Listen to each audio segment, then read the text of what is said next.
Central ജയിലിൽ ആത്മഹത്യയ്ക്ക് ശ്രമിച്ച വെഞ്ഞാറമൂട് കൂട്ടക്കൊലപ്രതി അഫാന്റെ നില ഗുരുതരമായി തുടരുന്നു. ജീവൻ തിരിച്ചുകിട്ടിയാലും അഫാൻ കോമ സ്റ്റേജിലേക്ക് പോകാനുള്ള സാധ്യതയാണ് കൂടുതലെന്ന് മെഡിക്കൽ കോളേജ് അധികൃതർ അറിയിച്ചു. നിലവിൽ വെന്റിലേറ്ററിലാണ് അഫാൻ. തിങ്കളാഴ്ച ഡോക്ടർമാർ അഫാന്റെ പേര് വിളിച്ചപ്പോൾ കണ്ണുകൾ നേരിയ രീതിയിൽ അനങ്ങിയതായി അധികൃതർ പറഞ്ഞു. ചെറുതായി തിരിച്ചറിയുന്ന ലക്ഷണമാണിത്. എന്നാലും പൂർണ്ണമായി ജീവിതത്തിലേക്ക് മടങ്ങിവരുമെന്ന് പറയാനാകില്ല. ഞായറാഴ്ച രാവിലെ 11:30യോടെയാണ് ടോയ്ലറ്റിൽ മുണ്ടുപയോഗിച്ച് തൂങ്ങിയത്. തലച്ചോറിലേക്കുള്ള രക്തയോട്ടം വളരെയധികം നിലച്ചിട്ടുണ്ട്. രക്തയോട്ടം പോരാതെ കോശങ്ങളും നശിച്ചിട്ടുണ്ട്.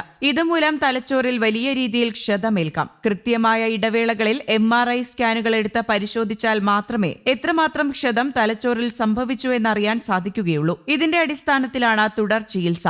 മരുന്നിനോടും നേരിയ പ്രതികരണമാണ് ശരീരം ഇപ്പോൾ കാണിക്കുന്നത്. നിലവിൽ അഫാന്റെ തിരിച്ചുവരവിനെ പറ്റി ഉറപ്പിച്ചൊന്നും പറയാൻ സാധിക്കില്ല എന്നാണ് ഡോക്ടർമാരുടെ വിശദീകരണം. അഫാന്റെ ശരീരത്തിന്റെ ഭാരം കാരണം തൂങ്ങിയപ്പോൾ തന്നെ നല്ല രീതിയിൽ കഴുത്തിലെ കെട്ട് മുറുകിയിരുന്നതായാണ് നിഗമനം. ആത്മഹത്യാ പ്രവണതയുള്ളതിനാൽ പ്രത്യേക നിരീക്ഷണം വേണ്ടവരെ പാർപ്പിക്കുന്ന ബ്ലോക്കിലാണ് അഫാനെ താമസിപ്പിച്ചിരുന്നത്.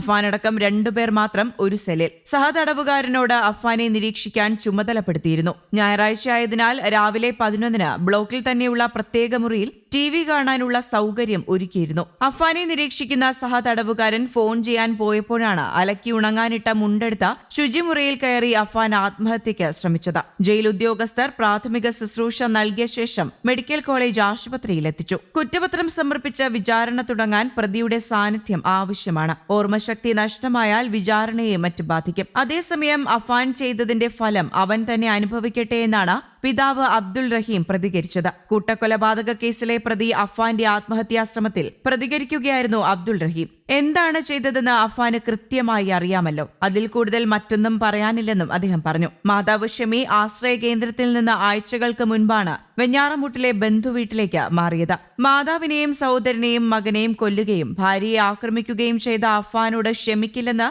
മുൻപും അബ്ദുൾ റഹീം പറഞ്ഞിട്ടുണ്ട്. അഫാന്റെ ആത്മഹത്യാശ്രമത്തിൽ ജയിൽ ജീവനക്കാർക്ക് വീഴ്ചയില്ലെന്നാണ് പൂജപ്പുര സെൻട്രൽ ജയിൽ സൂപ്രണ്ടിന്റെ റിപ്പോർട്ട്. തടവുകാരനെ നിരീക്ഷിക്കുന്നതിലും ജീവനൊടുക്കാൻ ശ്രമിച്ചപ്പോൾ നടത്തിയ ഇടപെടലിലും വീഴ്ച വരുത്തിയിട്ടില്ല.